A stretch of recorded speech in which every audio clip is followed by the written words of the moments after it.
ചപ്പാത്തിനും റൈസിനും നല്ല ഒരു പറ്റിയ ഒരു സൈഡ് ഡിഷ് ഞാൻ ഇവിടെ ഷെയർ ചെയ്യുന്നു. ലേഡീസ് ഫിംഗറും ബ്രിഞ്ചാളും വെച്ചിട്ടുള്ള സൈഡ് ഡിഷ്. ഇത് എങ്ങനെ ഉണ്ടാക്കാം ഈ വീഡിയോയിൽ നോക്കാം. ഈ വീഡിയോ കാണുന്ന മുമ്പ് എൻ്റെ ചാനൽ ഒന്ന് സബ്സ്ക്രൈബ് ചെയ്യും.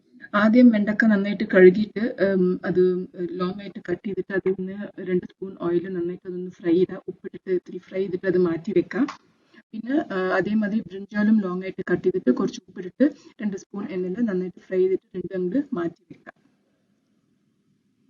പിന്നെ ഒരു ചീഞ്ചട്ടി എടുക്കുക, 2-3 സ്പൂൺ ഓയിൽ ഇടാം. ഈ പേസ്റ്റ് ഞാൻ റെഡിയാക്കി എല്ലാ സ്പൈസസും മഞ്ഞൾപ്പൊടി, മുളക് പൊടി, പിന്നെ ഉപ്പും പിന്നെ ജീരകം പൊടി, മല്ലിപ്പൊടിയും ഒക്കെ ഇട്ടിട്ട് കുറച്ച് വെള്ളം ഇട്ടിട്ട് ആ ഒരു മസാല പേസ്റ്റ് റെഡിയാക്കി. പിന്നെ ചീഞ്ചട്ടിയിൽ കടുക്, ജീരകം, പെരുംജീരകം, പിന്നെ ജിഞ്ചറും ഗാർലിക്കും ഫൈനലി ചോപ്ഡും. പിന്നെ ഞാൻ ഇവിടെ യൂസ് ചെയ്തിരിക്കുന്നത് ബജിമുളകാണ്. ഇതില്ലെങ്കിൽ നോർമൽ ചില്ലിയും ഇടാം. അത് ബജിമുളക് നന്നായിട്ട് ഫ്രൈ ആയ ശേഷം നമ്മൾ ഈ റെഡിയാക്കിയ ഈ പേസ്റ്റ് അതിലിട്ടിട്ട് നന്നായിട്ട് അതൊന്ന് മിക്സ് ചെയ്യാം. പിന്നെ കുറച്ച് സ്പ്രിംഗ് ഓണിയൻ കട്ട് ചെയ്തിടാം. സ്പ്രിംഗ് ഓണിയൻ അല്ലെങ്കിൽ നോർമൽ ഓണിയനും ഇടാം. പിന്നെ ടൊമാറ്റോ പ്യൂരി ഇട്ടിട്ട് നന്നായിട്ട് അതൊന്ന് മിക്സ് ചെയ്തിട്ട് അടച്ചു വെക്കാം. സോ ദാറ്റ് അത് നന്നായിട്ട് അത് കുക്കാവും. ആവശ്യത്തിന് ഉപ്പും ചേർക്കാം. പിന്നെ അത് കുറച്ച് കഴിഞ്ഞാൽ അത് നന്നായിട്ട് അത് ഗ്രേവി മാതിരിയാവും. സോ ആ സമയത്ത് നമ്മൾ ഈ ഫ്രൈ ചെയ്ത ലേഡീസ് ഫിംഗറും ബ്രിഞ്ചാലും അതിലിട്ടിട്ട് നന്നായിട്ട് അതൊന്ന് മിക്സ് ചെയ്യുക. ആ മസാലകളൊക്കെ എല്ലാത്തിലും സ്പ്രെഡ് ആവേണ്ട മാതിരി അതിൽ മിക്സ് ചെയ്യാം.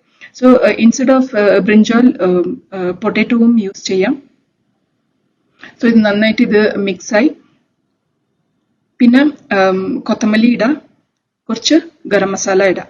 സോ അവസാനം എന്നിട്ട് നന്നായിട്ട് അത് മിക്സ് ചെയ്യാം. സോ നല്ല ടേസ്റ്റ് ഉള്ള ഒരു സൈഡ് ഡിഷാണ് ഇത്. തീർച്ചയായിട്ടും ട്രൈ ചെയ്ത് നോക്കൂ. പിന്നെ അവസാനം കുറച്ച് ചൂടാറിയ ശേഷം ലെമൺ പിഴിഞ്ഞിടാം. സോ നല്ല ടേസ്റ്റുള്ള റെസിപ്പിയാണ് ഇത്. തീർച്ചയായിട്ടും ട്രൈ ചെയ്ത് നോക്കൂ. ഈ വീഡിയോയിൽ കണ്ട പ്രൊഡക്ട്സിന്റെ ലിങ്ക് ഒക്കെ ഡിസ്ക്രിപ്ഷനിലുണ്ട്. ഇൻട്രസ്റ്റഡ് നിങ്ങൾ അത് ചെക്ക് ചെയ്യൂ. Subscribe to my channel and support me. Thank U.